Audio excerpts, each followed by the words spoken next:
Hello hello, welcome to my daily blog. আবারও অনেকদিন পর একটা ব্লগ নিয়ে আমি হাজির। কলকাতা যাওয়ার সময় প্রায় কাছাকাছি, টিকিট হয়ে গেছে। আর এইদিকে মা চাল ভিজিয়েছিল, চালের গুঁড়ো করে আমাকে কলকাতা দিয়ে দেবে তাই। আর এখানে মায়ের সাথে আমি একটু হেল্প করছিলাম। এরপর মা আমাকে একটু আখের রস এনে দেয় 1 গ্লাস, সেটা খেয়ে তো আমার পেট ভীষণ আকারে ভরে যায়। আর এইদিকে আমাকে যা যা করে দেবে সবকিছু রোদে দিয়েছে, একটু গরম হলে সবকিছুর পাউডার বানিয়ে আমাকে পাঠিয়ে দেবে। মা তো, মায়ের জায়গা কেউ কখনো নিতে পারে না, আর কোনদিন কেউ পারবেও না। মাকে শুধু একবার বলেছিলাম, মা কলকাতার শিলনোড়াটা ভালো না, বাড়তে খুব কষ্ট হয়।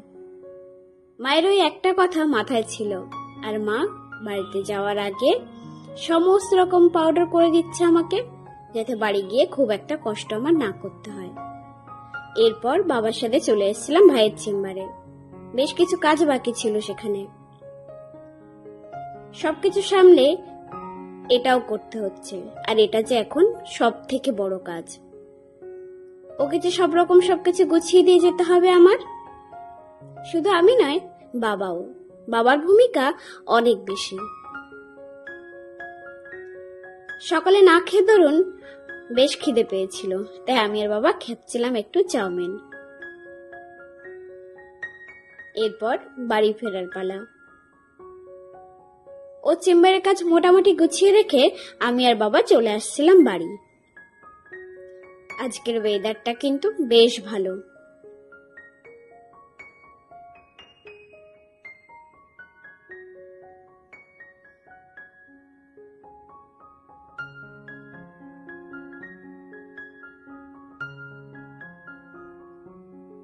বাড়িতে এসে দুপুরে খাওয়া দাওয়া সেরে আবার বেরিয়ে পড়েছি বিকেলবেলা ভাইয়ের সাথে। বেরোনোর আগে একটু বৃষ্টি হয়েছিল, তাতে বাইরের ওয়েদার আরো বেশি সুন্দর হয়ে গেছে। বেশ হালকা ঠান্ডা, তার সাথে এত সুন্দর হাওয়া।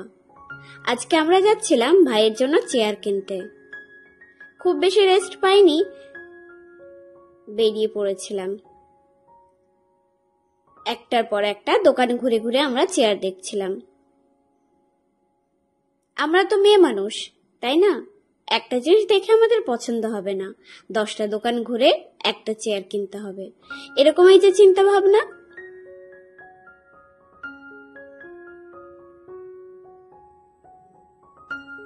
বেশ অনেকগুলো চেয়ার দেখার পর 2-3টে দোকান ঘোরার পর একটা আমাদের পছন্দ হলো, আর সেটা নিয়ে যে যাচ্ছি ওর চেম্বারে রাখতে। ও আমার থেকে ছোট হলে কি হবে, কখনো কিন্তু আমায় একা ছাড়ে না। আমি যাচ্ছিলাম টোটো করে, আর ও যাচ্ছিল বাইক নিয়ে আমার পাশে পাশে চালিয়ে। ওই যে বাইক নিয়ে যাচ্ছে। এরপর গেলাম আমরা ওর কিছু জামা কাপড় কিনতে। বাড়িতে ফেরার সময় মা ছিল বাড়িতে একা, তো কিছু খাবারও প্যাক করিয়ে নিয়ে এসেছিলাম। আজকে এই পর্যন্তই, টাটা।